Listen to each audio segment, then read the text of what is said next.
Hello my YouTube family, good morning and welcome back to my channel रख हौसला जीत का। I hope कि आप सब अच्छे होंगे। मैं भी ठीक हूँ और आप लोगों की पढ़ाई भी अच्छी चल रही है। मेरी भी सही चल रही है क्योंकि अब हम लोगों का एग्ज़ाम मात्र 50 दिन बचे हैं एग्ज़ाम के लिए, तो हम लोगों को जी जान लगा देनी है पढ़ाई में।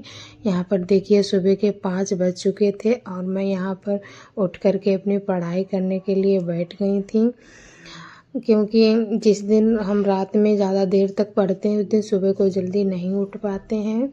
आज रात में मैंने 1 बजे तक पढ़ाई की थी, तो नींद लेना भी ज़रूरी है। अगर नींद नहीं लेंगे 3-4 घंटे की तो बीमार पड़ जाएंगे, तो इसलिए फिर मैं सुबह 4 बजे नहीं उठ पाई, 5 बजे उठी थी। फिर उसके बाद में मैंने यहाँ पर पढ़ाई की और मेरा बाबू वहाँ पर सो रहा है, आप लोग देख सकते हैं। तो फिर मैं यहाँ पर 1 घंटे ही पढ़ाई कर पाई थी। 6 बजे फिर उठ जाती हूँ और घर के सारे काम होते हैं जो डेली के, झाड़ू पोंछा और जो मतलब हाउस वाइफ के लिए जो भी काम होते हैं वो तो करने ही हैं। वो सारे काम करने के बाद घर का सारा काम करना होता है। तो हम लोगों के लिए बहुत ही स्ट्रगल है अपनी लाइफ में। जितनी भी हम मेहनत कर लेंगे, अब मात्र 50 दिन बचे हैं और मैंने अपने लोगों ने जितनी भी पढ़ाई पहले की है वो कुछ नहीं, इतने 50 दिनों में हम जितना भी पढ़ सकें उतना पढ़ लें। अगर अब हम लोग हार मान लेते हैं और पढ़ाई नहीं करते हैं ये सोचकर कि वैकेंसी बहुत कम है, सीट बहुत कम है, तो हम लोगों का सिलेक्शन कैसे होगा, ये नहीं सोचना है हम लोगों को। कुछ भी हो अपने लोगों को मेहनत करनी है और लगातार संघर्ष करना है। एक ना एक दिन रिजल्ट अच्छा ही आएगा। यहाँ पर मैं नहा करके पूजा करने के बाद और मैं किचन में आ गई हूँ और देखिए मैं यहाँ पर खाना बनाने जा रही हूँ।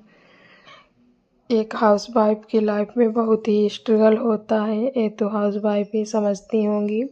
हम लोगों की रियल लाइफ जो है वो स्ट्रगल वाली लाइफ जो शादी के बाद ही शुरू होती है, तभी हम लोग समझते हैं कि हमें क्या करना है क्या नहीं करना है। इसीलिए हम लोगों को ज़्यादा से ज़्यादा संघर्ष करना है और अपने भविष्य के बारे में सोचना है।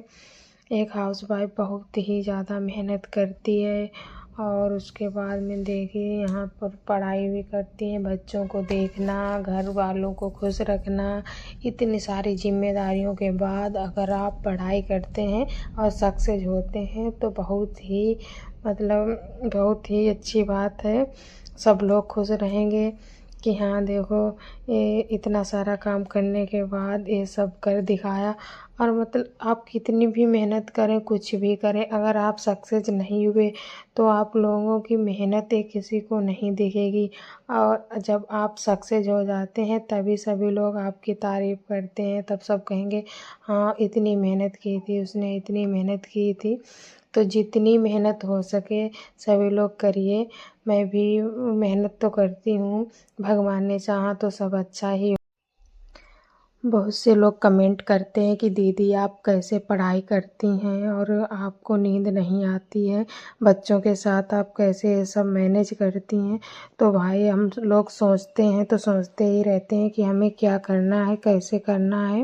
पहले मैं भी सोचती थी कि कैसे कर पाऊँगी। मेरा भी एक बेटा है 4 साल का और घर की सारी जिम्मेदारियां हैं, जॉइंट फैमिली में रहती हूँ। लेकिन जब आप अपना टाइम मैनेज करने लगते हैं तो सब हो जाता है। पहले मैं भी यही कहती थी कि मैं कैसे कर पाऊँगी, और अब मैंने अपना टाइम मैनेज करना सीख लिया है और अब पढ़ाई के लिए भी समय निकल आता है, सब अच्छे से हो जाता है क्योंकि ये सब करना पड़ता है। और नींद तो सभी को आती है, थकान भी होती है। वैसे हम मोबाइल चलाते हैं या कुछ भी करते रहते हैं तो हमें नींद नहीं आएगी, और जब अगर हम किताब लेकर 10 ही मिनट बैठें तो हमें नींद आने लगती है। तो इसके लिए अगर एक ही जगह पर बैठे बैठे पढ़ रहे हैं तो आपको जगह चेंज करनी चाहिए। जगह भी चेंज करके आप पढ़ सकते हैं, खड़े खड़े पढ़ सकते हैं। और नहीं तो अगर आप कुछ भी जैसे खाने पीने के लिए अपने पास ड्राई फ्रूट वगैरह रख लें, वो साथ में खाते जाएं। मैं तो ऐसा ही करती हूँ। अगर जब मैं कुछ खा लेती हूँ थोड़ा बहुत तो मुझे नींद नहीं आती है, पढ़ाई के साथ साथ मैं खाती भी जाती हूँ। ऐसा बहुत से लोग करते होंगे। और बहुत से लोग चाय पीते हैं, चाय पी करके नींद कम आती है, लेकिन मैं चाय तो नहीं पीती हूँ, ड्राई फ्रूट वगैरह रख लेती हूँ। एक दो बार ऐसे ही खाती जाती हूँ, साथ में पढ़ाई भी करती हूँ, जिससे नींद नहीं आती है। यहाँ पर देखिए मैंने खाना बना लिया था। खाना बनाने के बाद सारे लोगों ने खाना खाया। फिर मैंने यहाँ पर साफ़ सफाई की, किचन को साफ़ किया, बर्तन साफ़ किए। फिर मैं काम से फ्री होने के बाद फिर मैं अपने रूम में आ गई थी स्टडी करने के लिए। और बाबू की इस समय छुट्टी चल रही है, तो बाबू ने आज जिद की, कहा कि मम्मी मैं आपकी टेबल पर बैठकर पढ़ाई करूँगा।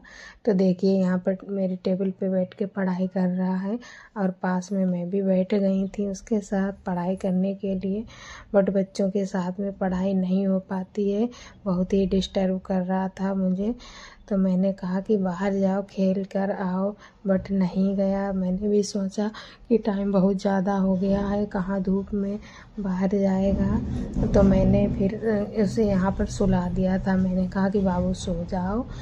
फिर मैं भी उसके साथ में लेट गई थी और बाबू को सुला दिया। साथ में मुझे भी नींद आने लगी थी।